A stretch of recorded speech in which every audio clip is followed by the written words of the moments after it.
Hello and welcome to the latest episode of The Talking Tradesman. Today we have Kevin Tingley, better known as the Paint Warrior. So first of all, Kev, thank you very much, mate, for making the effort to come all the way here and let's talk. Yeah, no problem at all. Thank you for having me. Excited. Yeah, no, you're more than welcome, mate. Like I say, it's been excited to get you in. And what I'd like to say as well is a big thanks because you've been very supportive from the off. Yeah. So behind the scenes, I've had messages from Kev, supporting the podcast, the idea, and all the rest of it. So thanks for that, mate. No, honestly, it's a great cause, and I'm glad to be here and having a chat with you, to be fair. I appreciate it, mate. Well, the Paint Warrior story, as it were. Obviously, a lot of people know the basics of your story, but if it's okay with you, mate, I'd like to go into it, talk about everything really, how you got to where you are. What I know of your story, Yeah. I mean, we'll touch on this anyway, but with what I know, what that says to me is like you've got a real deep resilience. Like you're the comeback king, essentially. You've got all these things that have happened to you, and you're bouncing back. Now, to me, that resilience is built at an earlier age. So, yeah, how were the early pre-Paint Warrior? So pre, obviously, the incident that happened that kind of springboarded everything that's happened since. How were things for you early days? Growing up, for me, if you want to go that far back, was really, really tough. I struggled from a right young age. My mum left when I was a baby. If I'm honest, I think my earliest memory, which apparently is quite odd, is probably around 8 years old. I can't really remember anything before that. Do you know what, mate? I'm actually similar on that. Really? It's so bizarre. Like Ange, my wife, she'll come at me with like, I remember this when I was 3, and I've got tiny little memories. But I had the pivotal thing in my life was my mum and dad splitting when I was 8. Yeah. And I kind of think that everything before that was normal. So I don't remember it. After that, shit got difficult. So I remember, I've got those memories. I don't know whether that's... No, I mean, I genuinely, I can't remember my mum being there whatsoever. Okay. No, but, I mean, like I'm happy to talk about a few things, and I think my earliest memory of my mum, which is totally random, is she come into school one day and took me and my brother, and then she disappeared. So like got taken away by this woman with my brother and put into like a boarding school. By your mum? Yeah, and she was in a mother and baby unit. Yeah. And it got really messy. Like the police were involved, and I think she basically had to give us back to my dad. So essentially, she kidnapped you. Yeah. It was crazy. And then like my dad has been a bit rough his whole life. He's like a paranoid schizophrenic. From the age of 10, I come home from school one day and I saw a load of police and paramedics and everything all outside my house. And basically, he had a breakdown and he got locked up in a hospital for 12 months. Wow. Yeah. And from then, he sort of spent the rest of my growing up life in and out of hospital and in and out of prison. And where were you at that point? Were you So I was staying at that house still, but with my nan and that, but they were coming and going sort of thing. So I had a younger brother, and essentially I was pretty much on my own. Yeah. And because of all of that, I started getting bullied badly at school, like really bad. We didn't have no money anyway. We like grew up with no school uniform. I was probably the only kid with no school uniform in school, and got bullied and bullied and bullied, and it's like really getting me down. And then when I got into secondary school, I thought I just sort of started like fighting back. I got a bit heavy-handed and I started getting into trouble. But then people started to respect me, and sort of like that's when I started making some friends, and the wrong kind of friends actually, because it was what I was doing fighting back. I was attracting the naughty people, and that's the sort they took me under their wing, so to speak. Yeah. And then I got into this crazy fight after a pub, and I was taken to court, and I was actually sentenced to 5 years in prison. So how old were you at this stage? 17, yeah, Okay. 18 maybe, just turned. It's easily done, mate, isn't it? I mean, this is obviously is your story, but in my life, I had a similar sort of thing. You end up gravitating to people I feel who are in similar positions. Exactly. So when I was younger, I grew up with my dad because my mum had left, and I was in a situation where I didn't really have any limits. So just kind of naturally, I ended up, if it was a Friday, Saturday night, and I was out till 3, 4 in the morning. That my only rule was, don't be brought home by the police. That was it. Yeah. So my dad quite often didn't know where I was, who I was with. Well, not quite often, never knew where I was or who I was with. Yeah. So you end up kind of hanging around with people that have got the same lack of boundaries, which is a dangerous position. Very. Yeah. I mean, me personally, when I was that age, the lads that I used to knock around with, I mean, a couple of them are sadly not here anymore, and that had happened at a young age. So it's you can quite easily go down that wrong path, can't you? Oh, well, they're the only ones that you seem. They sort of seem to feel like that they really are your friends. They're the people that you talk to. You rely on them. Whereas at home, you don't have that, or I didn't. Yeah. So when I'm out with them, I felt like I was part of something. That was your family at that point. Exactly. Yeah. But thankfully, because I did have a rough upbringing in and out of social services.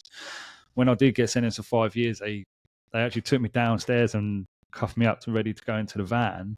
And the judge, she actually called me back up into the courtroom, and she said, Kevin, it appears that I've left myself a reminder not to sentence you to jail today. And she said, I want you to start. My missus was pregnant with the first child with her. And she goes, I want you to start a new life. I know you've had it hard, blah, blah, blah, blah, blah. And that's when I moved away and moved up to Milton Keynes. And the first job I got offered was decorating. What a moment in your life, though, to be fair. For that could have quite easily gone to a point like if she hadn't have done that, if you would have been sent down to 5 years in a youth offenders, then you'd have probably been mixing with people in the similar situation. And a lot of the time that spirals, doesn't it? So that's like a pivotal point. Yeah, you can go one or two ways. You can go deep, I've got mates that have been in and out of prison continuously their entire life because they went down that road and they didn't take any turnings. They just carried on the same path. Yeah. But you got given that shot by the judge on that day. Yeah, I'll tell you what, I've tried to find out who that judge was, and because I'd like to sort of probably thank her actually, but she actually changed my life that day. Yeah. 100%. Yeah. But then, as well as that, mate, I mean, not only did she give you the opportunity to change your life, you could have quite easily walked out that door and gone straight back. That's true. Yeah, that is true. But when I went down them stairs, honestly, cuffed up, I was sick. I went hot, dizzy. Yeah. I was like, this is it. Fuck like, that. yeah. And then when she that was so scary for me. I was like, I'd never want to be in that position again. Do you think, looking back, that was done deliberately to give you that jolt? Who knows? It could have been. Whatever it was, it worked. It was a good nudge. If that's it was a clever move. If she done it's a heavy nudge, mate. Isn't it? Put you in handcuffs and march you down and tell you you're going away for 5 years. That's a hell of a nudge. Yeah. So she told you had to change, and then you, off your own back, relocated where you lived. Yeah. So we Tasha's mum and father-in-law lives in Milton Keynes, and so we was have a new start there. We used to go and visit her anyway. We liked the area. Baby on the way. We thought we'd give it a go, and we moved up here. And her mum's boyfriend was a decorator, a very good decorator. He wouldn't offer me a job straight away. Like, he wanted to see, he was testing me for a long time. I was applying for jobs. I even, got this when the yellow pages were being delivered, and I went through all of the decorating companies in Milton Keynes, and I sent every single one of them a letter and an email and then a phone call. And when he saw all of that, he was like, right, I'm going to give you a job. And I just sort of got quite good at it. And I thought I like doing it. And that's when it happened, So you did like an old-fashioned apprenticeship into decorating. Yeah. the best kind of way, mate. I did the similar Yeah. sort of thing. I did mine pretty much between my father and my grandfather. Right. So it was a similar route in. But so you've relocated. You've set. How long did you work for him? Probably on and off. Because we used to have little tiffs and stuff like that, and I did work for other companies, but several years. Yeah. Yeah. And what point did you go self-employed? When I realised, I obviously working with someone, they're only going to offer you so much. Mm, So when I realised I needed more money, and I was probably doing more work than most and getting paid less, and I felt like I need to just go on my own now.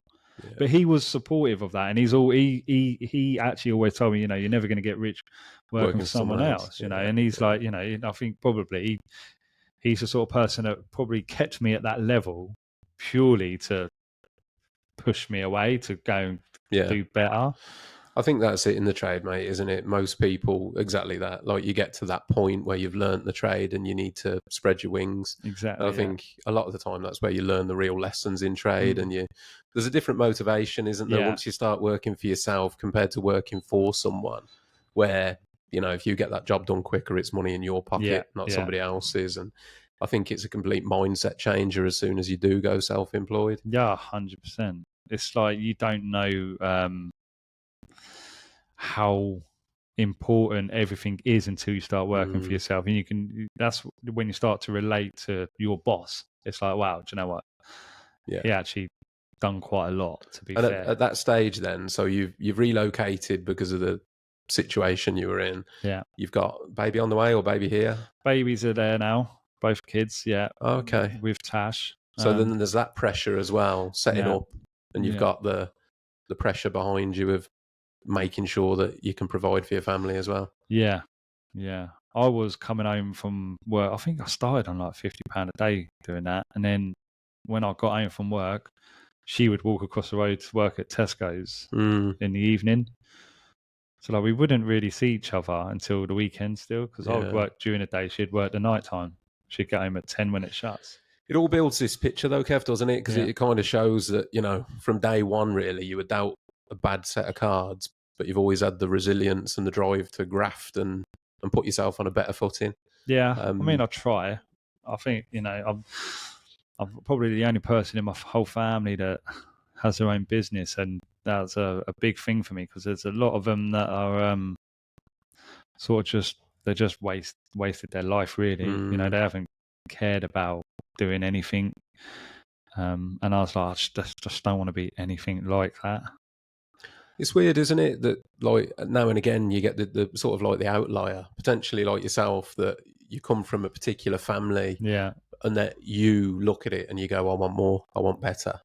Yeah. I don't know why that is, why certain people let it become their identity. They see what Yeah. they're in and they're like, well, this is me now. Yeah. And then certain other people look at it and they go, essentially, fuck that. I want better than that.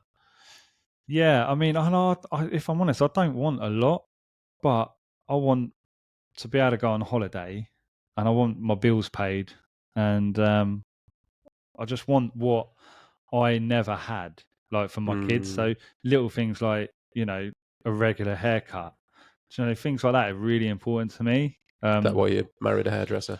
Yeah, yeah. That's that what one ticked off. pushed her into the industry. Yeah, no, but seriously, it's like that's the little things like that, because I never like we were just talking about our teeth like before. Mm-hmm. I never was taken to the dentist. Like Yeah. both my kids have just finished their braces now. It's like it's really important, things like that. Never taken to the hairdressers. Number 2 all over always. Yeah. Clothing, like I'd wear an extra large hand me down from a bloke at the age of 10. Just looked like I was wearing a 90. Yeah. So things like that is really important to me. And I was like, there's no way like my kids are gonna like be how I was. So I had to walk away from it. I mean, again, it's commendable, mate, because it's not the mindset that everyone has. No. There's plenty of people out there that look at it and they go, well, my kids will make do because I made do, rather than looking at it like you do and go, I'm going to do better than that. Yeah. So it's not like it's everybody sees it the same way. No. Well, the problem, do you know what? It's funny because I probably did have that little bit of mindset once, and I'm like, well, I didn't have nothing. Well, surely they'll be all right. But then, with everything that else has happened with me, and I'm like, how can I explain it? So, if I don't do this now, that means I'm gonna have to rely on my kids to do what I'm doing now to be able to change the direction of the future name. Do you know what I mean? So if when I'm gone, they should have something that's going to look after them if they look after it, like what I'm trying to build. You're trying to build a brand for the future generations. Yeah, like they will enjoy it more than I will. Yeah. Because that's what my goal is. And if I'm not doing that now, and they haven't got that mindset because they've never been sort of shown it, then I've got to just rely on them suddenly to think one day, well, I want better. But if we can make them feel like there's always something to aim for, then they're always going to be sort of pushing. It's good, mate. Yeah, it's paying it forwards, isn't it? I've got the same thing. I mean, my son's 16 now. He's 17 in April. And I'm the same with him. I'm like, I can see he's got so much potential. He's a clever kid. He's actually doing an electrical course at college at the minute. So he wants to get into being a Sparky.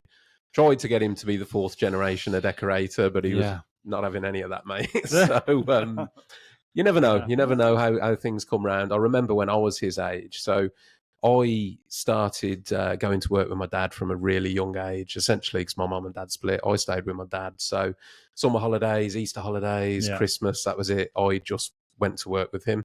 Right. And then I got to the point, I remember leaving school at, I think 17, because I did the first year of my A-levels and then decided, well, I got told I couldn't come back to finish the second year, basically. Yeah. I could have gone to a different school to finish them, but I thought at that point, you know what, this isn't what I want. And at that point, I actually said out loud several times, there's no way I'm going to be a painter and decorator. Really? I was like, absolutely no chance. Is that because they were giving you the crap jobs?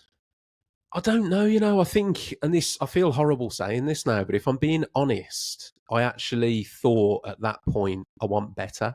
Okay. I'm going to do better than that. Yeah. But if I reflect back now, I think that was because I saw the example that was in front of me, which was the way that my dad was running his business. And I saw my dad, and he would work 7 days a week. Yeah. No breaks. He was just constantly at work, seemed to be constantly stressed. Yeah. And that was what I saw. So I looked and I thought, I don't want that. Yeah, no, that's understandable. But I went out then, I did a year's work doing agency jobs.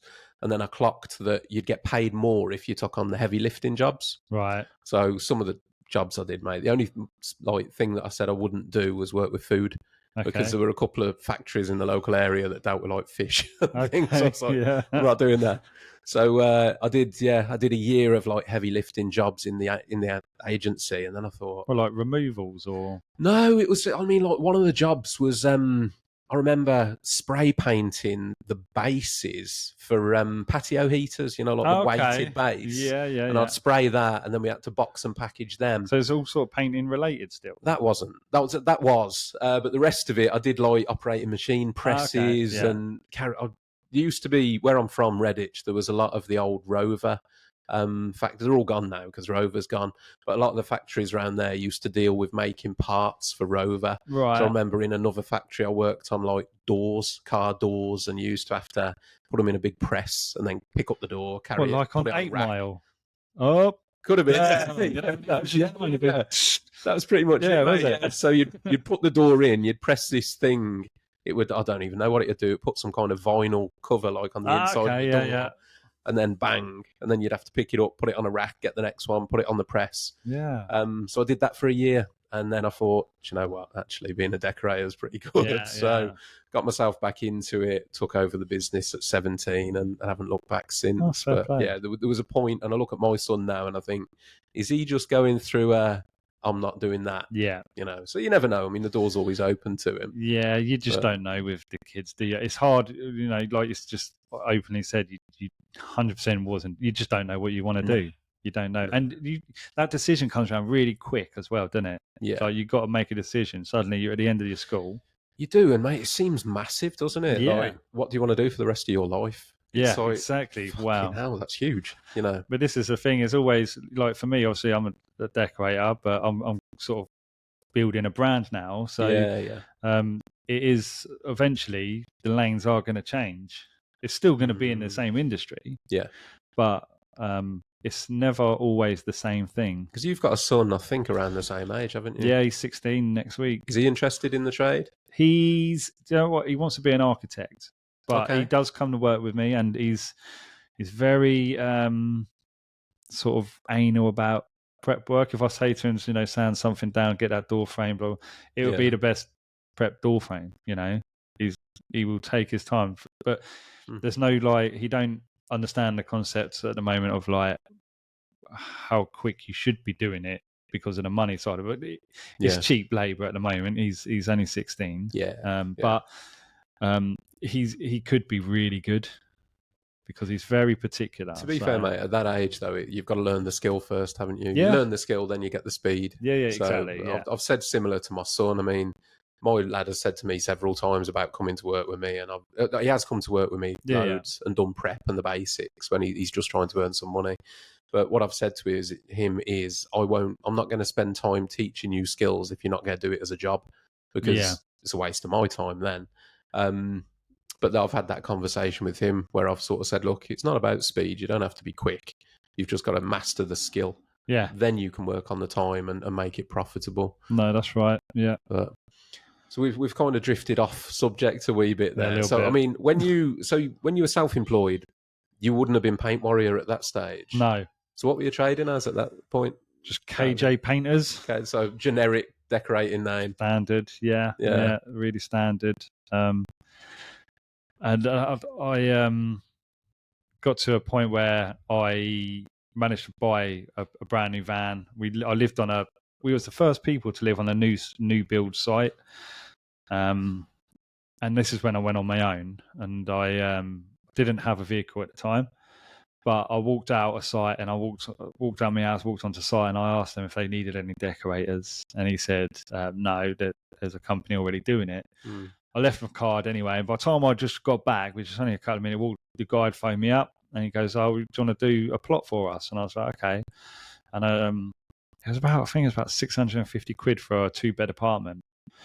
And so I walk out of my apartment, walk into the next doors, and I'll give it a go. And I've done it in about 2 days. And he was like, "Oh, do you want another one?" I was like, "Yeah, okay." And then I've done that in 2 days. He goes, "Do you want another one?" I was like, "Yeah." So I was doing 3 2-bed apartments, £650 each in a week. Nice. Yeah, and because I was on my site and I got to know him as well, that's like you can do 7 days a week, and I'd sort of grafted for a while, and then I managed to buy a van. Right. So that was the brand new van, and I was like over the moon because I'd never had anything new before. I was like, this is like a big deal, and I got it all signed, written, KJ Painters. I felt like I was on top of the world. And then things started to just get a little bit shitty again, and that's when before my last incident, I had like 2 others which put me out of work for a while. So I had so I went and got a tattoo on my leg, and I ended up with cellulitis, and it spread up to my thigh. And What's that? It's just like an infection that gets into your bloodstream. Okay. But I had all these blisters up my leg, and it was going up to my thigh, and I was in hospital for about 20 odd days. Nice. But the doctor said, he goes, like, if that redness goes past that line tomorrow, we have to take your leg off. Honest to God, yeah. And I was like, are you serious? It was like, no, we have to, because I'd been in there for so long. I was take your leg off. Yeah. As soon as it got into my torso, they was like, you can just die. I was like, Jesus. So yeah. So thank God, like the next morning, it actually reduced by about 5 mil, and then it got better. On the blower to me, missus, going, get some makeup over here now. Honestly, get this red down. I didn't know what to do. I was like, but yeah. So I come out of hospital, and I was pretty much on the mend. I couldn't bend my leg completely straight. I don't know why I've done this as well, because this is a bit of a dick move actually, but had an enduro bike, and I went out with my mate on the enduros doing a bit of off-roading. And With your leg all jacked up. yeah, and I was like, see a little cliff thing, and I was like, oh yeah, I'll get up there, and I went straight up the cliff, sort of come off the back of the bike, landed on a tree. The bike landed on me. Next thing you know, I'm in the middle of this field, completely naked, where the ambulance had cut all of my armor gear off me. Yeah. Gave me loads of ketamine for the pain. I had my Ray-Bans on, butt naked, Ray-Bans on. It was, honestly, you can't make this stuff So up. at that point, you look like the Terminator. Yeah, when it just honest to landed. God, right? And I was like, I got no boxers, and she went, I'll cover you up. I remember it, right? The woman's name was Naomi. Yeah. Because I got Naomi on my arm. It's my daughter's name. And I was like, what's your name? She was like, Naomi. I was like, why, you're going to get me a blanket or something? She was like, yeah, no worries. And then as soon as they cut my boxes off, she just put her hand straight over my private. So I was like, really? I was like, really? Yeah. You up. Yeah. And anyway, helicopter land. I got airlifted to London, and I had 7 broken ribs down my spine. Like, it was just sort of floating off my spine. So as you can imagine, the pain was mad. Yeah. So and you did that while you had the cellulitis thing in your leg? Yeah, well, the cellulitis had gone, but the scab was there. Yeah. Basically, my tattoo had fallen off, and it literally... I mean, not to go too far off subject, but what was it, a dodgy tattoo shop? Or? No, I think it was red ink. Yeah. So, like, some people sort of react different to red inks. Red inks is quite a weird And is the tattoo gone now? Like, did the tattoo come off? The tattoo literally... it was all poppies there. The tattoo literally peeled off. Like, come off in one whole lump. Nasty, but yeah, mate. So yeah, I was back in the hospital. And as soon as I turned up, they're like, "What are you doing back here?" And so I was in there for like another 30 days. Jesus Christ! Yeah, and then obviously after I come out, I had to sort of like recover, try to get my strength back up, blah blah blah, and then. And at this point, you've still got a business. Did you have any lads on, or was it just no? I didn't have nothing. I had insurance, but it wasn't for things like that, and they obviously didn't pay out. So,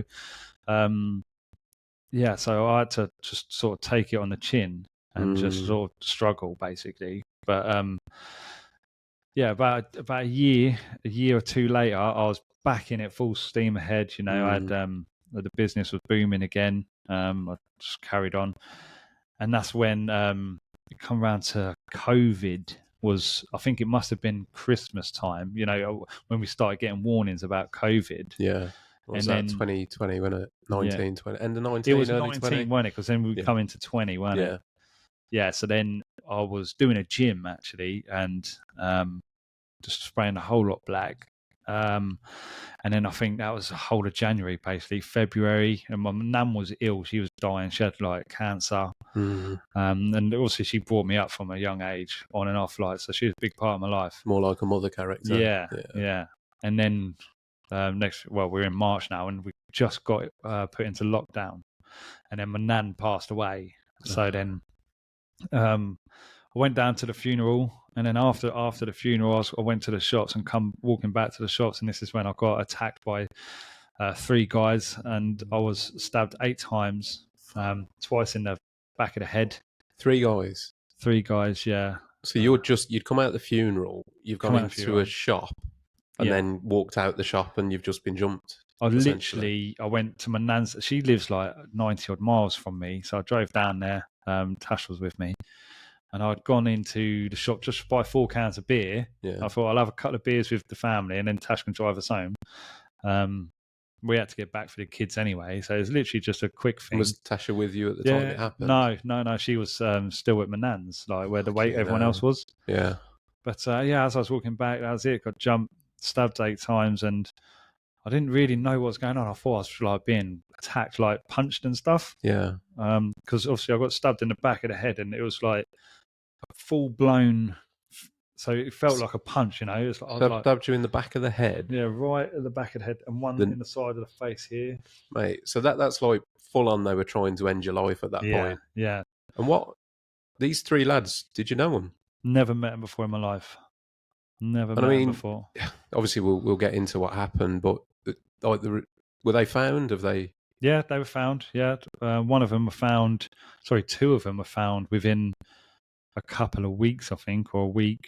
Was it on camera or anything like that? Everything was caught on camera. Yeah, because there's a Christ. school there as well. So in between the shop and the school, that actual area is just all built up. There's apartments and like Yeah. schools, shops. So yeah, there's cameras, and you can just see me on the. They showed me this in court, and I didn't realise it had all been caught on camera actually until I was in court, and that hit completely different. So What like time of day was it? Just it's to like paint. 1 p.m. So it was in the afternoon. Yeah. Because in my head, then I've thought, oh, it must have been night time, and there No, must have been. no, it was COVID as well. So there's literally no one around. It's like ghost town.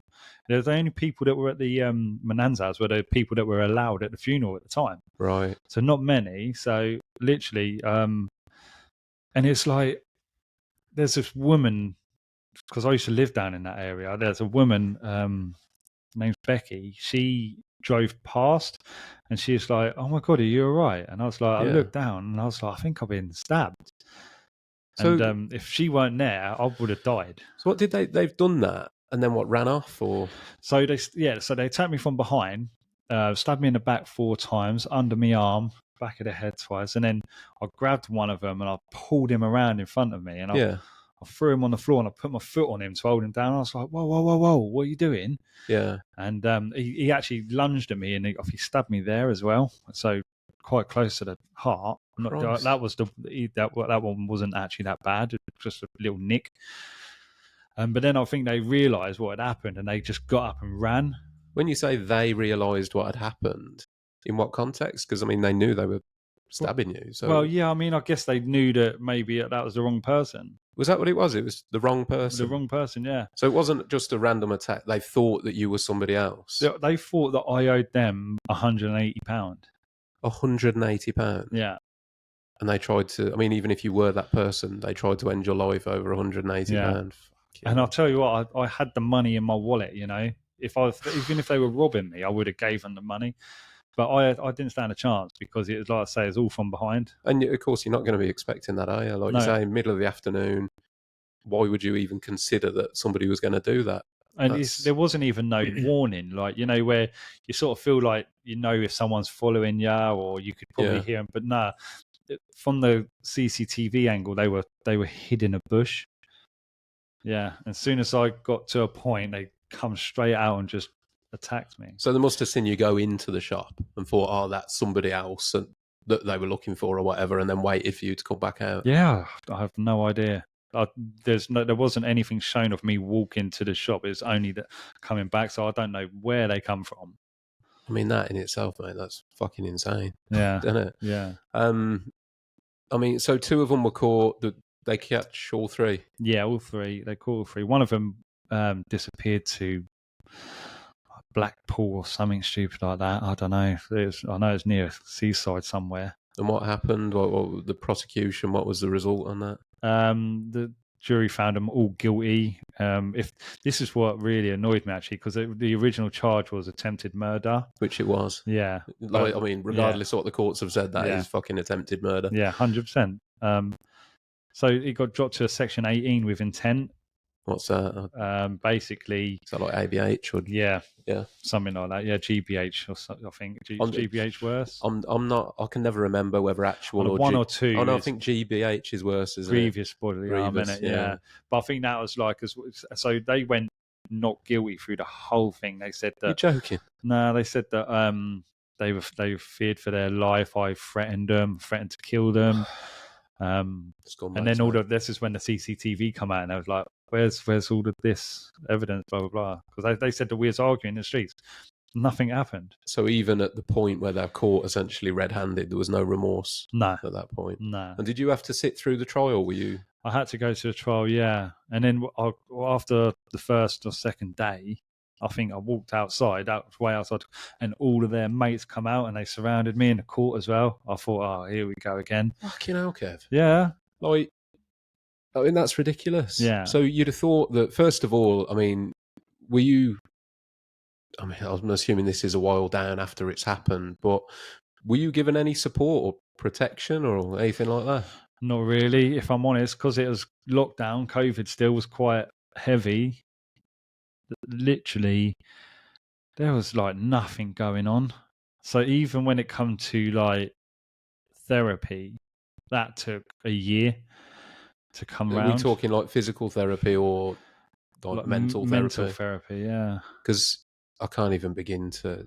Well, let's pull it back a little bit because I feel like we've jumped. But so on the day that that's happened and you've realised that you've been stabbed, and you said that you saw somebody you knew. Yeah.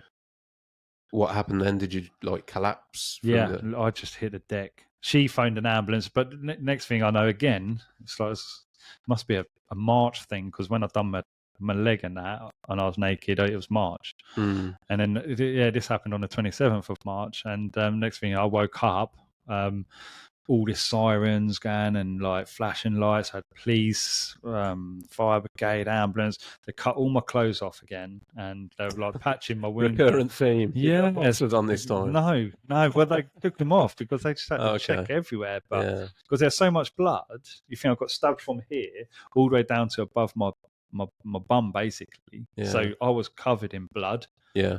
These weren't like small knives; these were hunter's knives, like 8-inch blades.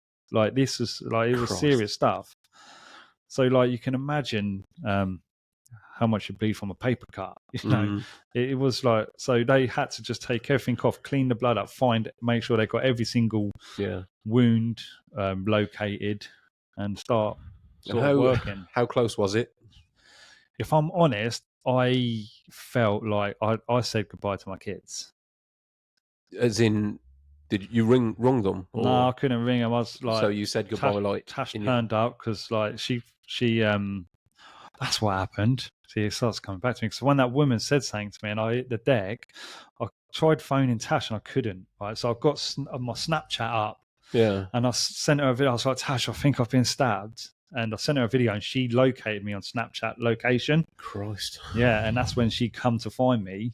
But there's loads of people there and like part of my family. And as I was laying in, I was sort of going in out of consciousness. And I said to him, I was like, please say goodbye to my kids. I'm sorry.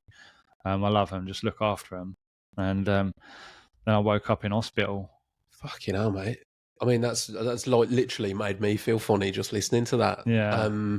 But I can't. Do you know why? Because instantly then I put myself in the position of your missus, of Tash, like having to pull up and see that. Yeah. I mean, not only is it horrific for you, but it must have been well, I can't even put into words how it must have been for her to have pulled up, witnessed that, and then had that to deal with. Like, that's absolutely fucking terrible, man. It was a real bad time, and again, COVID. So I was in hospital on my own, obviously. Got taken in for emergency operation, so I had internal bleeding. I think that the knife went in my spleen. So I said to him, I was like, look, please don't put me to sleep because I don't think I'm going to wake up. And there's like, I weren't allowed Tash there or anyone. And they walk you down the room, like the aisle on your bed to the operating room. I just see Tash right at the reception, miles away, just shouting for me. And I was like, yeah. And then that was it. I didn't see her till I left hospital. That was that, mate, I mean, that I'm not going to get into the politics of what happened around that, but the fact that that had happened to you and she wasn't allowed to be with you, how insane is that? Oh, it's crazy, isn't it? If you think about it, you know, it's like I can guarantee you, if it had happened to somebody in higher power, they would have had their loved ones there. Yeah. Yeah, absolutely, mate. There's no way that the rules were the same for one and all, but it's I'm sat here now. I'm a little lost for words. I'm like trying to process everything because what I knew, and I'll tell you this now. So I deliberately didn't look into what had happened to you because I thought I wanted to have this conversation naturally, and I thought if I knew everything, then it wouldn't be real. Yeah. What that's done to me though is I'm now sat here thinking, shit, like that's worse than I thought it was. Yeah. It never gets easier when you tell someone. The reaction's quite the same. And, you know, after I come out of hospital and a kid I knew got stabbed once and he died. So that, for me, knowing what I went through 8 times, it's like, it's sort of, it's really kind of unheard of. You're very lucky if you Yeah. survive something like that. And It's double-handed, mate, isn't it? Like, not only are you extremely unlucky that that happened to you, yeah, you're extremely lucky that you made it through it. So it's not, what one thing without the other. It's yeah, it's a obviously it wasn't meant to. It wasn't your no, time. It wasn't meant to be. Um, and with that horrific event, I mean, the thing that like stands out to me, the thing that I love about it is that you've used that and then almost used it as a springboard to launch into your brand that you are now. yeah, And it's a conversation that I've had before. And I think I've potentially mentioned it to you before, where I've talked about the value of trauma. yeah, I mean, I'll ask you about it in a minute anyway. But the fact that you've taken that horrific event that happened on that day, and then you've used it to now essentially build a brand and use all that trauma and pain and flip it on its head and use that to, change your own mindset and to build back stronger than potentially you were before. yeah. I mean, do you know what I mean? It's a weird thing to say, isn't it, that there's value to that event? Yeah, it's like, would Paint Warrior brand even be a thing if that never happened? I mean, knowing what you know, I'll ask you this question because it's an interesting one. Knowing what you know now, so knowing that you survived it, and no doubt knowing the psychological trauma that it's left deep inside you, if you could go back to that day and not go for them beers, would you? Do you know what? I probably wouldn't even have gone to the funeral. It it's so. Do you know? For me personally, I still have days where I'm like, oh my god, my nan's dead Mm. because of that incident. Wiped everything out. So you didn't really get to grieve I your nan, didn't did do you? nothing. Like I woke up in hospital over a week later, and I was like, didn't even know what I was really doing. And then Mm. when I was told, and it all started coming back to me, I'm like, geez, my nan's gone. I totally just, I probably would have just remembered her as like how she were rather than go there. So the worst thing about what happened that day to you was not being able to grieve for your nan effectively. Yeah, and like I just said, it honestly, it still comes back to me certain days now, like where I remember, that I actually went to a funeral. Yeah. It's such a hard thing, mate, grief. I mean, so my own childhood, I had a rocky relationship with my dad. I mean, we never spoke for 8 years at one Yeah, stage. Luckily for me, I had my grandparents, I had my granddad who set the business up, and me and him, we were really tight, really close. yeah, And for a long period of my life, he was like my dad. And I lost him to cancer quite unexpectedly. He was fit as a fiddle. And sadly, he had lung cancer. Interestingly, he's been a painter and decorator for 30 odd years, didn't smoke, but used to work with fillers and no masks, and yeah, a lot of them were carcinogenic. So there's a bit of a thought there that maybe that was why. But so we sadly lost him. But I had that for ages with the grief for that, where things happen yeah, in the day and you think, oh, I'll ring my granddad and tell it, because we used to speak all the time and things happen in your life. And the first person I used to think to call yeah, would be him. Be like, oh, I'll tell him about that. Or I'd had a shit day and think, who do I vent to? yeah, I'd pick up my phone, and mate, the amount of times I took my phone out of my pocket to ring him, yeah, and then you get that horrible, deep in the stomach, kind of horrible feeling of shit, they're not yeah. there. No, I relate to that 100%. Yeah, Mm. it's really weird, isn't it? It is, mate. It's some days you're aware, and then I think it's that unconscious thing where you're kind of in like a habit Yeah, kind of thing where you're not really thinking deeply and you just go to do something, and then you yeah, yeah. realise that actually that person's not there anymore. So It's a shame. it's a horrendous day for you, mate. I mean, to pick it back up. So, I mean, after that happened, mate, were you offered like counselling or therapy, or because I mean, I hate to say it, but there must be like PTSD associated Oh, to that event. yeah. I think like I still have it now. I don't even get paranoid people driving behind me. Yeah, On a serious note, I'm known to go round and round about 2 or 3 times to make sure that car's not That was why behind you were me. driving around the town earlier. Yeah, I was like, Kev got a little lost on the way in today. it's not a podcast. He set me up. No, honestly, that's what it feels like. Yeah. No. Yeah, joking aside, that's just generally what it felt like. And I was like, I think I had like people threatening to kill me as well because of their friends got banged up. For 10 years, it's like, mate, I didn't do anything wrong. Yeah. Do you know what I mean? I'm like, give it a rest. So, I mean, so they ended up getting 10 years, what, a piece? Or? Nah, 9 years, 8 years, and 7 years, basically. Mate, that ain't anything, though, is it? Nah, they're out now, I think. Yeah, I'm still recovering. Did half. Yeah. And the worst thing about that is, had it have gone differently, had they have taken your life, Yeah. I mean, that was like a hair's width away. To me, the punishment should have been the same. They should have been tried and convicted based on the fact that they took your life. I mean, they're trying to get like a law in now where you get 10 years for carrying a knife, Yeah. But like they, put it in me 8 times and they got effectively a year per. Yeah. Fuck it, mate. Yeah. It terrifies me because, like I say, because of my son. Yeah. Growing up round here, we're quite close to Birmingham. Yeah. And he's, like I say, he's 17 in April, and we have some quite open conversations. And he tells me that he knows lads that carry knives. Yeah. And I said, I'm like, why? And the one thing that I've clocked is like when we were that age. I don't know how old you are, Kev, to be fair, but I'm turning 40 this year. When we were kids, it was quite common to have a fight. Yeah. And what I've clocked from my son, from Alfie, is that doesn't really happen now.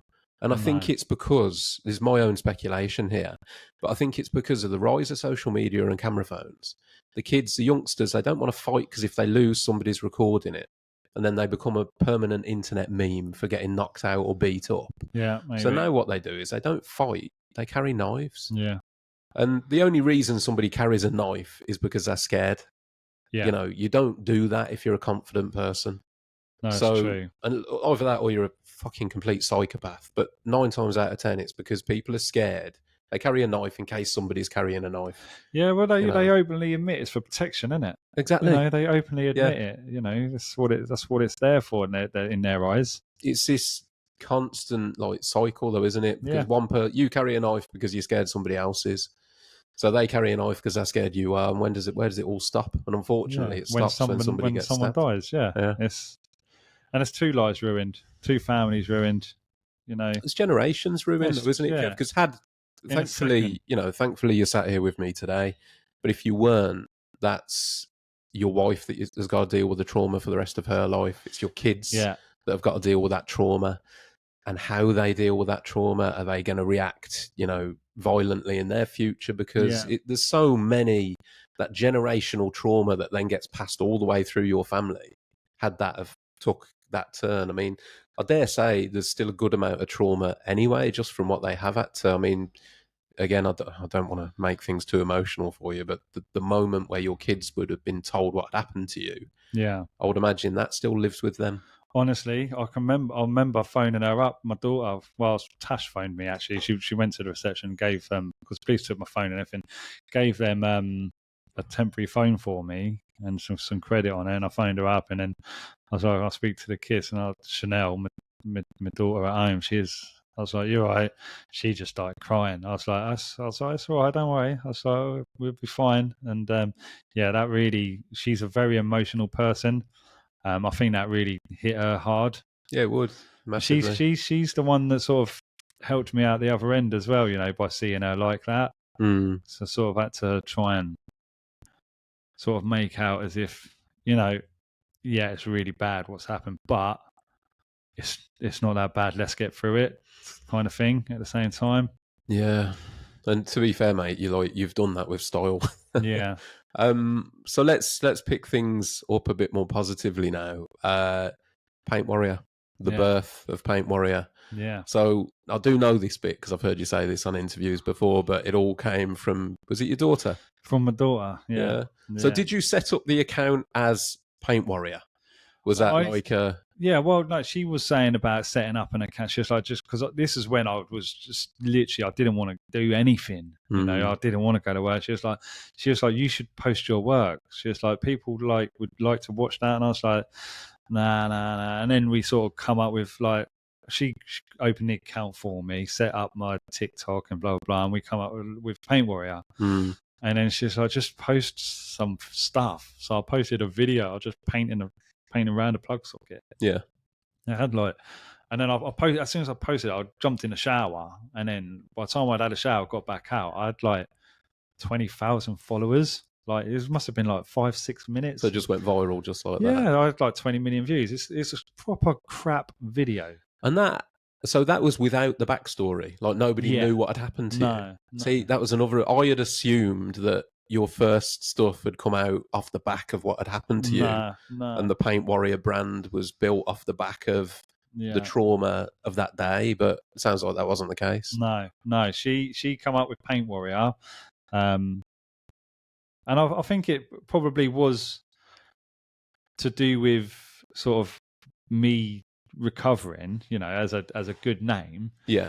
But it wasn't sort of intentional or anything like that. At that point, the only people that knew the relevance to the name were you guys. Yeah. Okay. And TikTok was where it all took off. When it started, yeah. And this is what sort of actually got me out of bed and got me. This is when I started booking in counselling and things like that, because I started doing regular posts of my work, and people started asking me questions like, well, what would you do in this situation? Or if you used to do paint this, how would you do that? And blah, blah, blah. Just standard basic stuff for us, But people that don't know, they don't know, do they? So I would just reply with a video. I'd be like, well, this is how I do it. Or well, this is how I would overcome that issue, blah, blah, blah, so on.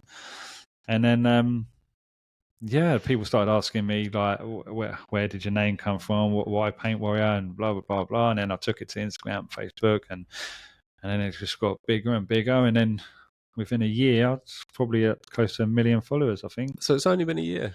How long? When was that all first? 3 platforms. When was that first TikTok post? How long ago was that? That must have been probably 3 years now. Yeah, maybe 3 years or so. Okay. Yeah. I mean, with the rate that you've grown, mate, I mean, that's exceptional. I think when you hit TikTok, were you like were you the pioneer of doing stuff like that? Were there other accounts doing stuff like that? Or no, I've never didn't see any. The thing is, TikTok then, because again, lockdown, it was just dances and stupid videos in people's gardens. Yeah. And then I'd done like a trade video of like decorating. No one had really seen anyone paint a straight line with a white ceiling and cut it in black. They're like, what the hell? There's like that. How'd you do that? They're like, what? Hang on a minute. And that's why, because I was working with all them dark colors as well at the time, and it was like, it really did help. But people like that look so good. Yeah. Do you know what, mate? I had a conversation with a friend of mine the other day, and I was talking about setting the podcast up, and he was like, oh, you on social media? I was like, yeah, of course I'm on social media. And he said to me, he went, mate, what you want to do is some of them videos are cutting in. Yeah. I went, that's already been done, mate. Yeah. And he went, no, honestly, he said, I spend my lunch times like sat watching them. Like it's just something really hypnotic about watching them. That's so true. But yeah, you were obviously one of the first to corner the market in doing it. Yeah. So yeah, it's just pure, probably a coincidence, maybe, I don't know, luck. Yeah. So from there, so you've launched obviously Paint Warrior social media. Did you then get back into physically? How was that? How was that first day where you kind of decided to go back on site, whatever job that might be, or even book the work in or go quote the job? Like, how was that? So it was really, really hard, actually. And if I'm honest, I didn't want to quote anyone's work because I didn't know whose house I was going to. Like, fucking hell, and although I was like 90 miles away from where it happened, like 80 odd miles away, I'm like, that's not that far, mate. No, you don't. You just don't know. And people, like, there's so many people messaging. It could be a different account saying, "Oh yeah, this is how they could." And my head was just spiraling out of control. But my mate, he builds houses, right, and he's done really well. He's quite successful with it, and he had a lot going on. And he said to me, he goes, "Kev, I obviously had my site supervisor certificates and things like that for when I run my own business, doing warehouse redecks. So I had all of the certificates, and he said, "Do you want to run one of my sites?" And I was like, yeah, okay. He goes, I'll give you a van. He goes, but all I can do is give you £8 a day. And I was like, look, I need to pay the bills, so I'll do it. I sold my brand new van that I bought. I sold all my tools. I had nothing anyway. And I said, look, I'll take the van. I'll take the £80 a day. So did you have to sell all that stuff to stay afloat while you were recovering? Yeah. Because that's the thing, isn't it? Like, you've had this awful thing happen to you, which wasn't your fault at all, and then you've had to suffer mentally, physically, and financially Yeah. to recover from that. Like, that's insane. But You know what I you mean? can't phone up bloody Vodafone or British Gas and say, I haven't got the money Yeah. this month. They're going to say, well, you know, that you can't do that. And as bad as it sounds, they're going to sympathise with you, and they're going to say, look, Yeah. we give you 3 months leeway. But now, in 3 months' time, I don't owe you £100 this month. I owe you £400, Yeah. £500. It's like, it's just getting bigger and bigger. So yeah, I sold the van, spent the money on bills. I'm still in debt. Still in Yeah. debt with it. You know, I'm still paying stuff off because, you know, luckily that van, actually that month that I got stabbed, was the final payment on the finance. And I even remembered saying to Tash, I was like, I actually own the van now. I was like, I got no outgoings. Like, that's it. You know. And then when that happened, I had to sell the van. And But honestly, I'm gutted for. Like, I'm sat here listening to this, thinking I knew what had happened, but it sounds worse now. Like, I'm gutted for you because you're a genuine bloke who was just trying to build something for his family. You've had it taken away from you essentially by some utter scum, and then you've been left essentially having to foot the bill yeah. of that event. And that was the hardest bit as well, because, like, you know, going back to the COVID lockdown, it's like there was the offices were shut. There's no Yeah. offices. It was ghost town across the entire world. It's like there was no Yeah. one that I could phone up. Everything was upside down, and I guess because everyone was worrying about their own stuff, Yeah, the support wasn't there either, honestly, because nobody knew what was going on at that point in time, did exactly. they? Yeah, Christ, mate. yeah, and Wow. yeah. So I worked on his site for several months to get some money, and that's when I started doing therapy. Started talking about it. A lot of crying, a lot of ups and downs, and How's the therapy been? Or how was it? Like, was it it's all helpful? right. Yeah, I mean, I thought it was pointless, if I'm honest. But as soon as I went there and I spoke a few times, and I've done 3 lots of counselling, so honestly, it did help. Yeah. Because it got me out of thinking about, like, people out to get me. It did help with that. Yeah. Obviously, I still have moments, like I was saying, about driving around roundabouts, people following me for too long. I'm like, you know, but ultimately, I wouldn't leave my front door at first. So you've made huge leaps. Yeah, massively. And then that's when I said to my mate, I was like, look, you know, I'm gonna go and work again. You know, I got offered a job and Mate, fair carried play it to you on. for keep getting up. Do you know what I mean? And there's like the Rocky quote, isn't there, about it's not how hard you can hit, it's about how hard you can get hit and keep moving forwards. And you've like embodied that. So you've had all this, which is more than the average man would have in a lifetime, and you're keeping getting up and going again. So all credit to you for that, mate. Thank you. You've got back, you're working again, and what?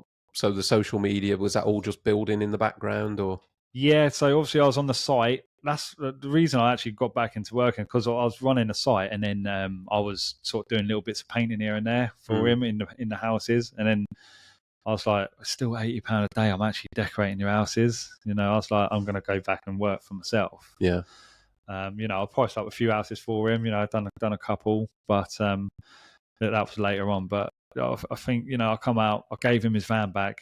I got picked up from his office and went home. I got given a local job where I got a taxi to, and I earned £600, and I went and spent that entire £600 on a beaten up old Citroen, which I still got. Yeah. And then I started buying my tools every week. Every time I've done another job, bought a new tool. Got the van wrapped in black, so it's not rusty and horrible looking anymore. So you're getting back. The other thing that strikes me as well is I didn't realise how recent this was. You know, because I'd kind of seen, obviously, you on socials and the brand and all that, and I'd just assumed that this had happened a bit further ago. I didn't realise it was only, 3-4 years ago now. Yeah. So it's a hell of a jump in that time. But yeah, like I said, man, all credit to you for picking yourself back up. Yeah, thank you. So let's talk about where you are now. Well, actually, there's one more thing, isn't there? Obviously, pre-Christmas, there's another thing that comes and sidetracks you. So you're all right talking about that? Yeah. So obviously you're building your brand again. Yeah. I mean, it's me laughing. There's nothing funny about it, but it's just like, Jesus Christ, mate. Yeah. So your brand is up. You're back working again, and then you end up in hospital. Yeah. So I was doing a job, and I finished rolling a ceiling. I ended up come over all dizzy and collapsed, and I was taken by ambulance into hospital. I was in there for 10 days getting tests done and everything like that. But ultimately, it's I've got a heart condition now. Was this anything to do with the attack? No, apparently it's hereditary, but sort of the research I've been doing, no one in my family's I can gather has had it, but I don't know. Who knows? Yeah. But yeah, effectively, there's a muscle in between the heart that separates the sort of flow in and out, and that's getting thicker.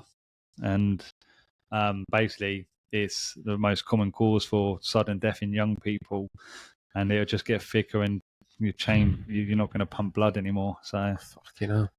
and that was told to me just before Christmas. I've got that actual diagnosis, and So that was it. What do you do from here then, Kev? Like, is it because so you're told you can't do anything strenuous? Ideally, I shouldn't be rolling ceilings, things like that. You know, I've got a little implant under the skin now to monitor my heart rate and things, but shouldn't be dealing with stress, all that kind of palaver. Really, everything that comes with running a business, actually. Yeah. You know, work. The A to Z of being self-employed. Yeah. But I haven't really drank since. I've changed my diet. But you know what? In the evenings, I'm totally done, mate. I'm done, and this is my biggest struggle I've ever. After everything I've been through, this is my biggest struggle because I get too tired. Yeah. I come home, I start getting like chest pains, and I'm like, is this it? And then sometimes I'm like, is there fucking any point even just carrying on? For me, it's like I just feel like I've just been done in so much, and this one's hit hard. Yeah, mate, I can understand that. I mean, and I don't want to like miss out on my kids, and I've got a granddaughter now. Yeah. So I fucking hell, I just don't want to break sometimes, Yeah, mate, you've been dealt hands that you shouldn't have to deal with, essentially. And I don't think there's anyone else out there. There's certainly nobody that I know of that has had to deal with so much one thing after the other in such a short period of time as well. I mean, it's hard to ask you how you're coping with it because you're in the middle of it right now. Yeah, it's early. It's fresh. Yeah. But I am getting better. When I first got told, I was like, I went for a drive and I was just like, needed to be on my own. I laid in bed for a couple of days. I didn't talk to nobody. Even the missus, I was like, please just leave me alone for a bit. Like, I don't want to talk about nothing. Didn't answer my phone to so many people for so long because I didn't want them to ask me how I'm feeling because I was getting like really anxious about it. And when I started talking about it, I was like, fucking hell, like, it was really, but I'm sort of coming to terms with it now. And it's like, I might live for 10 years, but I might live for 10 weeks. It's one of them things you just don't know. Well, mate, I appreciate you opening up, obviously, and talking about this. It is one of those, isn't it? I mean, I guess I've spoken to people in the past that have had like shit happen or they've had diagnosis of bad news and that. How have you found the people around your friends react to it? Because quite often it's hard for the people around you as well to know what to do and say. Do you know what I mean? I mean, I'm sat here and all I can say to you right now is I'm genuinely really sorry to hear that you've had that, been through that, and are going through that. Yeah. Like, it's shit. But also at the same point, there's this awkwardness of, I can't do anything other than say I'm sorry. Yeah. It's hard, isn't it? It's hard for everyone involved. It's hard for you. Yeah. But it's hard for other people to know what to do and say. If I'm honest, I've distanced myself from everyone. And if I'm honest, I've never really had many friends anyway because of the group that I was in, and I left that behind me. So when I moved to Milton Keynes, I didn't know anyone anyway. So I've got a small circle, and to be honest, the most supportive people have been from Instagram. Like my friends, my actual friends that I reckon I can call them, probably a couple of them are best pals now, are on Yeah. Instagram, and that's how I met them. How mad's that? Yeah, Oh, and it's a you know crazy they're way. supportive. You know they're supportive, but you do again. It's like some people where they're just so. Some people can be complete arseholes and they say, "Oh, Yeah. here we go again." I'm like, I'm not about that at all. You know, I'm not that kind of. I'm not telling anyone anything because I want any sympathy whatsoever, because I really don't. But the reason I do talk about it is because I do know from experience that from my inbox experience, you know, some days I've got a screenshot on my phone I could show you now. It's like message requests 1,000, you know, like people message me and they say, thank you so much because I'm actually currently going through this at the moment, and you've actually you've made my day feel a lot better because I know that I'm not alone, you know, things like that. Yeah. And that's why I talk about it. So I've got nothing to hide, and if people don't like it, then that's down to them. But ultimately, it is what it is. Kev, the fact that you can take the shit that you've been dealt and turn that into a positive by trying to help other people is incredible. So again, mate, like well done. I know, I don't mean to sound patronising when I say that, but I'm a firm believer that you don't have any control over the things that happen to you. Yeah. All you have control over is how you react. And the fact that you've took the shit that's happened to you and decided to react by trying to help others and talk about it. And I'm glad you are talking about it, mate, because those that are out there listening who think, it's just sympathy or attention that he's after can jog on, essentially, because the people that need to hear it are the people that you've mentioned, that you'll have those messages that say thank you. Unfortunately, it's human nature that we concentrate on the negatives. Oh, yeah. So you get them messages of, thanks for that, you're doing amazing. And you take it in. I'm a nightmare. I can't take compliments. Yeah. It feels like I hear it, awkward, but it don't go in. Yeah. But the negatives seem to go in, don't they? They get past that barrier. Yeah. And I know, obviously, with your following being so big on socials, obviously you do get shit in terms of the trolling and the muppets that come at you with things like that. But I guess, hopefully, maybe there's some people that will listen to this and actually know your story a bit more now, know it in depth and the crap that you've had to deal with, and maybe just back off and, give you a bit of leeway. Do you know what? I'm not in competition with anybody, and I'm not trying to impress anybody. You know, I genuinely, I get up, go to work like everybody else. I like making my videos. That's what got me out of bed. That's what got me back on my feet, making that content. And do you know what? It's become a routine for me, and it's something that I have to do now to keep me going. It's like if I stopped, I would sit at home thinking about my heart condition now. You know, I would think there's no point. What's the point? But I have to have something to do. Otherwise, to me, there's no point. So it's your therapy, essentially. This is it. This is what keeps me going. Well, mate, it's doing two in one, isn't it? It's looking after you, but it's also putting that hope out there. Genuinely, I'm not trying to blow smoke up your ass, mate. I've seen the stuff and I didn't know everything. And all I've looked at you and thought, fair play, man. Like, you've had some shit. You've turned it all into a positive. Yeah. You've built a brand. Everybody in the decorating community and wider community know you or know of you. Yeah. Because they know your brand. And I'm like, it takes some real strength. And to me, that probably backtracking probably comes from your upbringing. That strength was developed from the point where you were a kid. You've had to look after yourself, and you've continually not allowed your external circumstance to make you a victim of what's happened to you. Yeah. Because there's a lot of people out there that do, unfortunately, they have some horrible things happen to them in life, and that becomes their identity. They become the victim of the circumstance that happened to them. You seem to have had all this shit that's happened to you and gone, right, well, that's happened. I'm going to do this. Yeah. And that's your external action to cope with it. But, mate, long may it continue, and keep at the videos. Fuck the haters. Yeah. 100%. and keep building what you're building, because in the short time that I've known your brand, I've seen it. You know what I mean? You've gone from launching your paint. Let's talk about what you've got. So Yeah. you've launched your paintbrushes. Got the paintbrushes, long-handled oval sashes. We've got the beaver tails landing next week. Landing next week. Yeah. So we're at the show, weren't they? Yeah, I've done a soft launch just to, okay. to show everybody what's coming. Yeah. But they're landing next week, so we'll have enough stock for all the stores if they want them. Then I've got round sash brushes in production. Okay. Filler will be landing this month as well. Your own filler? Yeah. Okay. So we've got some fine surface filler, multi-filler, and we've got some wood filler. So all pre-mixed. This is what I mean, though, mate. You expand. You've got the caps, you've got your t-shirts, Yeah.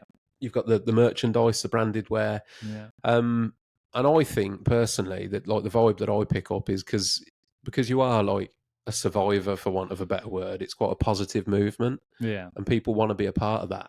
And you see it online, you know, because you're a genuine bloke as well. They want to wear your gear. They want to, you know, represent your brand or have your brand represent them. So I think you've nailed it, mate. And I honestly wish you all the success in the world, because you deserve it. I appreciate it. And it's also nice that somebody that's been the other side of the tools is now developing the tools, because who better? Yeah. You know, who better to develop a paintbrush than a man that uses a paintbrush? Yeah, exactly. And this is what like a lot of people, you know, keep saying that they're like my brushes are arrow worthy, but they're completely different. You know, obviously I've used both, mate. They are definitely different. It's like, you know, the handles are a basic handle. Yeah. You know, the shapes are basic shape. The handles work. You know, the shape works. Yeah. But the bristles are what does the job. Yeah. And it's all about, you know, people don't really seem to think how much goes into bristle, but genuinely the thickness of that bristle will determine how it dumps the paint onto the wall, and then to determine how far it will bring it up the stock. It's like there's so many areas, and that's why we went with 2 different blends to try and reduce, like the softness won't push the new paints too far, and the stiffness will leave the brush marks too heavy. So we tried to blend the two. That's why it's a blend. And you know what?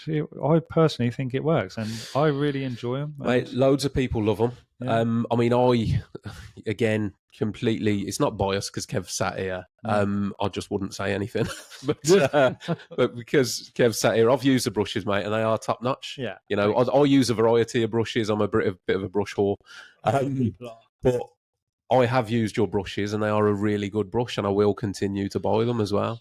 Okay. Because that's sound, and I would love to see them. I've had this conversation with all of my like suppliers, so I've got accounts everywhere: Johnson's, Dulux, Paintwell, Crown, whatever.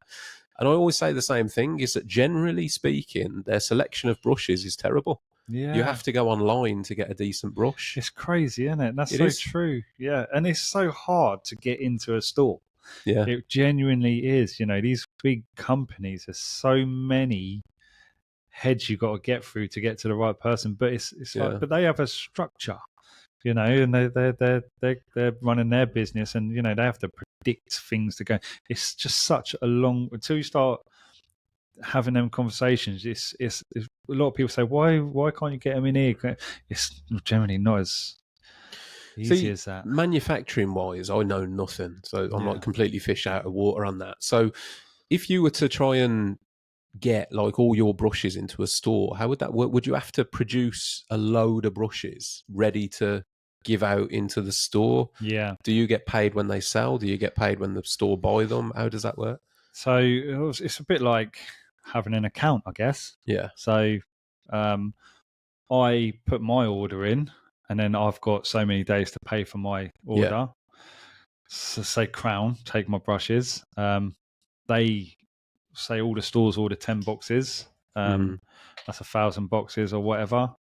They got 30 days to pay me. You know, it's like, you know, you've got these. So it's not like sale or return or anything like that. No, it's not like you can't have these brushes unless you pay for them now. It's like, you know, it's all done on it's all on the pick. Yeah, basically. So that in itself, mate. I mean, you've had to penetrate a business world. I mean, like I said, I know nothing about manufacturing.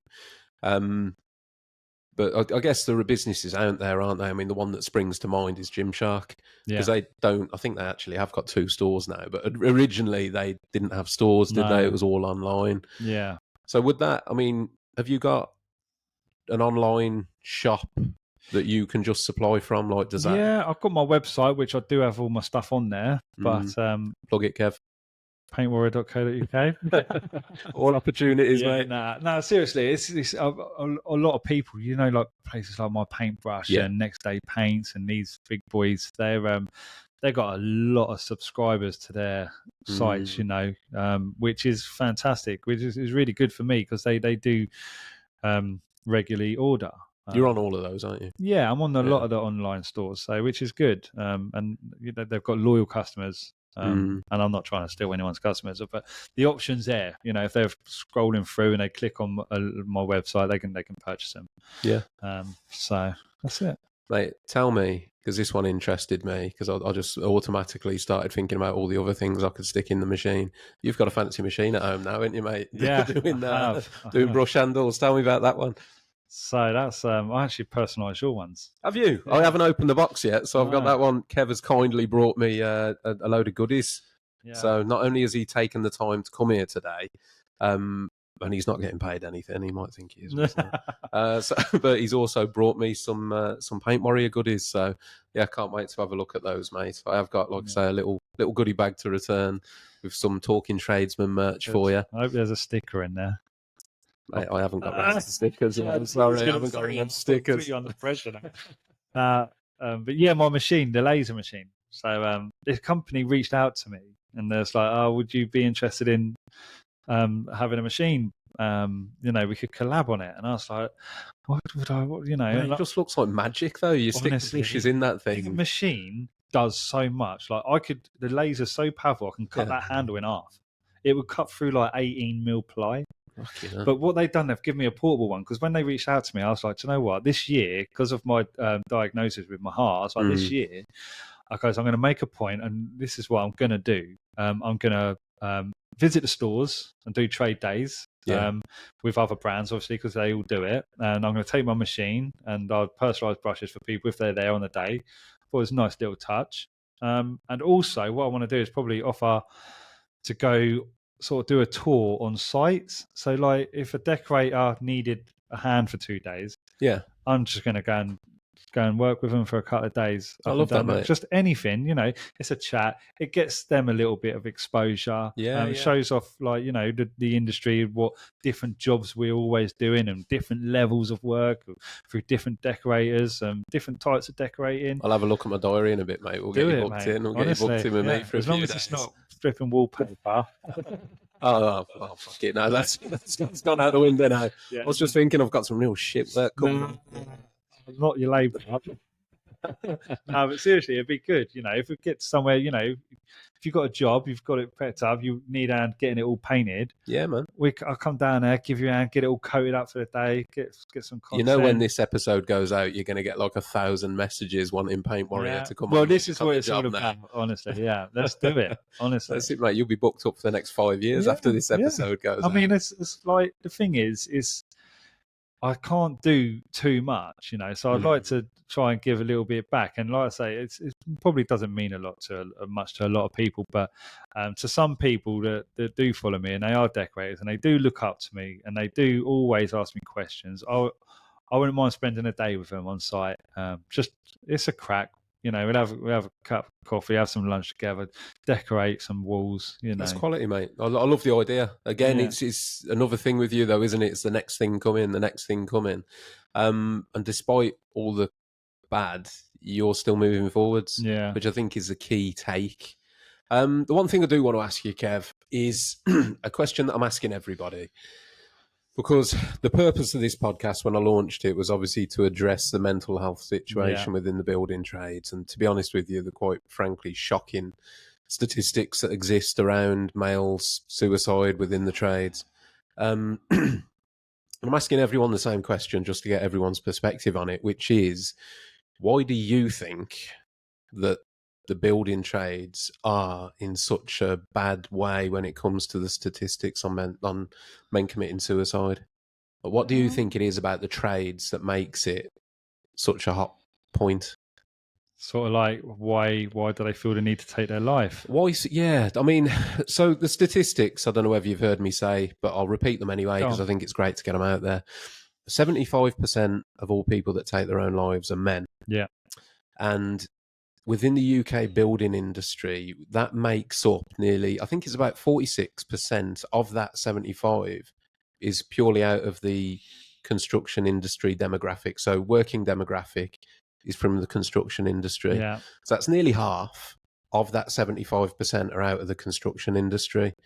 And you're also, I think the statistics state at the moment that if you work in UK construction, you are 4 times more likely to take your own life than in any other demographic of work. Yeah. So, like, what do you think it is about the building trades that makes it?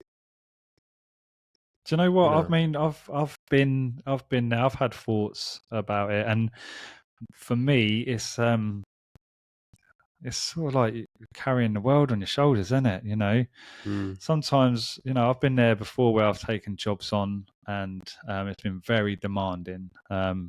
You're under a lot of pressure. You're not seeing your partner, your kids, your things can go wrong, or it feels like things are going wrong. You feel like you're being blamed for things that are going wrong. I mean, for me personally, that was a lot of pressure, and I've thought like before, what is the point? And yeah, I think like just being put under so much pressure is a heavy weight to carry. yeah, And well, yeah, sometimes people think there's no way out of it. The easiest way is to probably, you know, take your own to life, step out, yeah, because it's not hard. It's not hard. Sorry, it's not easy to say to somebody, look, I've got this job, I'm struggling. I feel like, you know, your pride gets in the way. You've taken that job on, convincing them that you're capable of doing it, and to sort of knock yourself down is sort of going to hit hard, isn't it? Yeah, it is, mate. And I think so. I had a conversation last week with Susie Bennett, who Yeah. she's just done a PhD in male suicide research. Really insightful conversation. And one of the points that she said is that we need to try and destigmatize and normalize the talk about people thinking about ending their own life. And she's, whatever research she's done, she basically said that actually it's quite common. It's a common thought. Most people don't take action on it, Mm. but it's a common thought at multiple times throughout your life where you think, do you know what? I might as well not be here. Yeah, I get that, because I for a long time I thought I was the only one thinking it. Yeah. Well, I think again, mate, it's hugely powerful that somebody like yourself would say that, because if you've thought it, Yeah. then there's a lot of other people out there that have thought it or are thinking it. Um, Fortunately, myself, I mean, I've been through various things in my life. I don't think I've never got to the point where I've actually considered taking my own life, but I've got to the point where I've thought, had this have not happened, that Yeah. knife edge of if that hadn't have happened, or if, for example, if I hadn't have met my wife at the right time, if I hadn't have won certain court cases relating to seeing my kids, Yeah. Yeah. like the other side of the coin would have been a much darker side. Oh So yeah. I've never got there, but I've recognised there were points in my life where I could have. The potential's there, isn't it? Yeah. That's it. Yeah, Yeah. that's it. Um, so yeah, it was just an interesting. Like I say, I'm trying to ask everyone the same Yeah. question because I Yeah. think everyone's got a different insight. Yeah, well, with me, I do struggle with pressure. Like that's my biggest Pressure. thing. Yeah, pressure, and everyone on feels like you're carrying the world, and that's just not healthy for No. anyone. How do you cope with it when you do feel the pressure? Have you got like a coping mechanism? Oh, do you know what? No, maybe I don't know. I just shut off from everyone. I That's a won't. I coping won't. mechanism in Yeah, I won't. itself. I Yeah. won't answer the phone. I'll have a good few days where I'm not talking to anybody outside of my house, Mm. and then it sort of just eases. But Do you know what, mate? Though, in reality, the most important people are the people within your house. yeah, Like you've said before, yeah, you're doing this to build something that you can leave for your kids, your yeah, grandkids, your wife. That's what matters, yeah, isn't it? So all the outside noise, fuck that. yeah, You know. 100%. And what I'd say to you, not that you need my advice, mate, because you're smashing it, but just keep doing what you're doing. Yeah, thank you. Because, you know, the products, the launch, the brand, I can only see the brand getting bigger and bigger. And once again, mate, I'm sure there'll be imitations. There'll be, in fact, I'm sure I saw it, mate, when you launched paintbrushes. All of us, there were a couple of other people that launched paint, but they've all vanished now. Yeah. But you know, you get the imitation side of it. But you do seem to have a knack for being at the tip of the spear. Do you know what I mean? Like, you're doing things first. Yeah, I'll try keep ahead of the game, and I'm in the game, and I sort of try look at what I want out of the decorating industry, and if it means something that I need to try and tweak or recreate, then I'll try my best to do it. Get at Kev for all your decorating ideas. If you need something, Kev's the man to make it happen. But honestly, mate, I'm loving seeing how you're doing. Thank you. And I hope that everything plays out as best as it possibly can with the situation, with your current diagnosis. You know, I know you don't know me particularly well, but I'm always there, mate. Yeah, you ever need to talk. But once again, mate,